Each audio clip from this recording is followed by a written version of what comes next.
The Velveteen Rabbit by Margery Williams.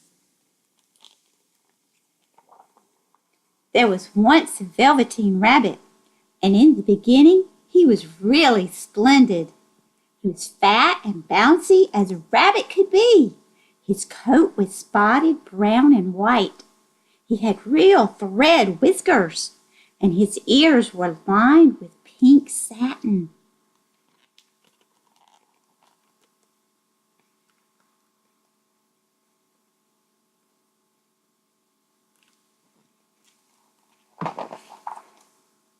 For at least 2 hours, the boy loved him. And then his friends arrived for his birthday party. And in the excitement of looking at all the new presents, the Velveteen Rabbit was forgotten.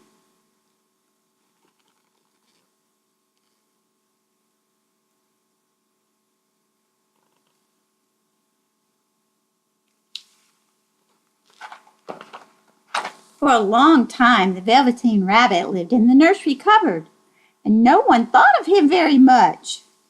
He was naturally shy, and being made of velveteen, some of the more expensive toys snubbed him. The mechanical toys thought they were very superior. They looked down on the other toys and pretended they were real. The Velveteen Rabbit could not claim to be real, for he didn't know that real rabbits existed.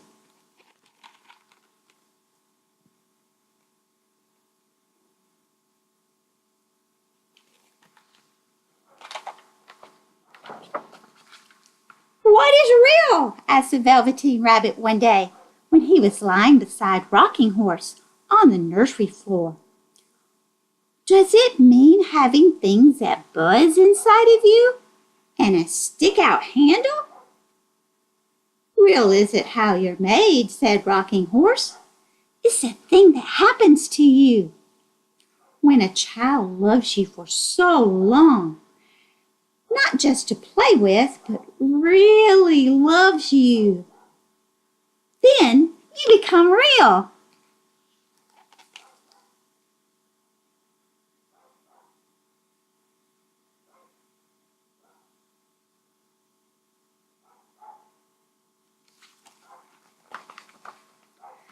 There was a person called Mom who ruled the nursery.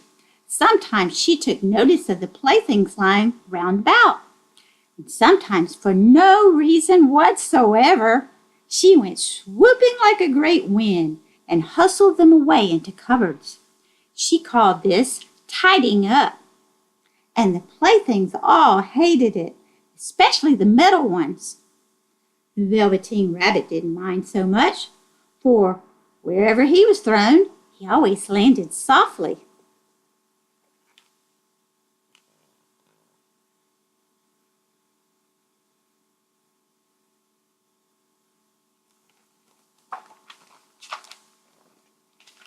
One evening, when the boy was going to bed, he couldn't find his cuddly teddy bear, and always he slept with him. His mom was in a hurry, and seeing that the toy cupboard door stood open, she reached inside. "Here," she said, "take your old bunny. He'd like to sleep with you." She dragged the Velveteen Rabbit out by one ear and placed him in the boy's arms.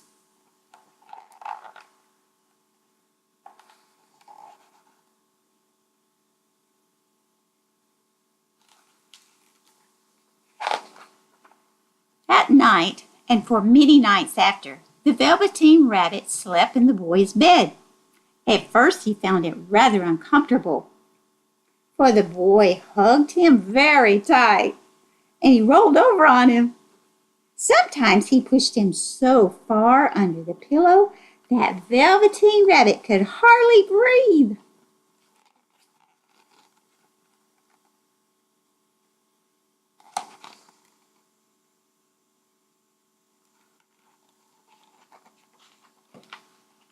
But soon Velveteen Rabbit grew to like it, and the boy used to talk to him. And he made nice tunnels for him under the bedclothes, and he said they were burrows that real rabbits lived in. They had splendid games together. And when the boy dropped off to sleep, the Velveteen Rabbit would snuggle down close under his little chin and dream with the boy's hands cuddling him all night long.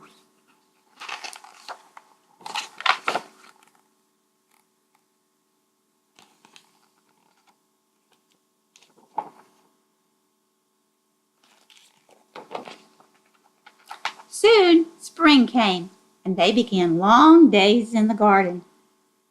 Once, when the boy was called away suddenly to go to dinner, the Velveteen Rabbit fell out on the lawn until dusk. The boy couldn't go to sleep without Velveteen Rabbit, and Mom had to come and look for him with a flashlight.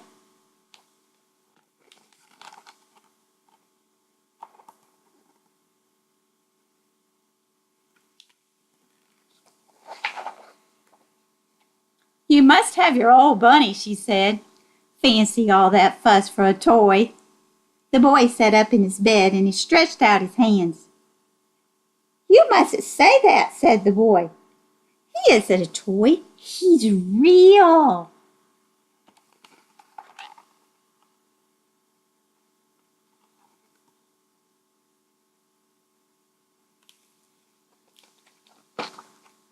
When the Velveteen Rabbit heard that the boy said, he was happy, for he knew that Rocking Horse had said what had come true. The nursery magic had happened to him, and he was no longer a toy.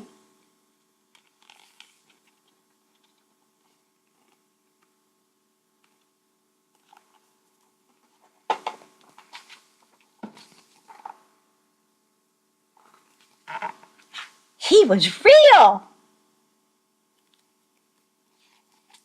The Velveteen Rabbit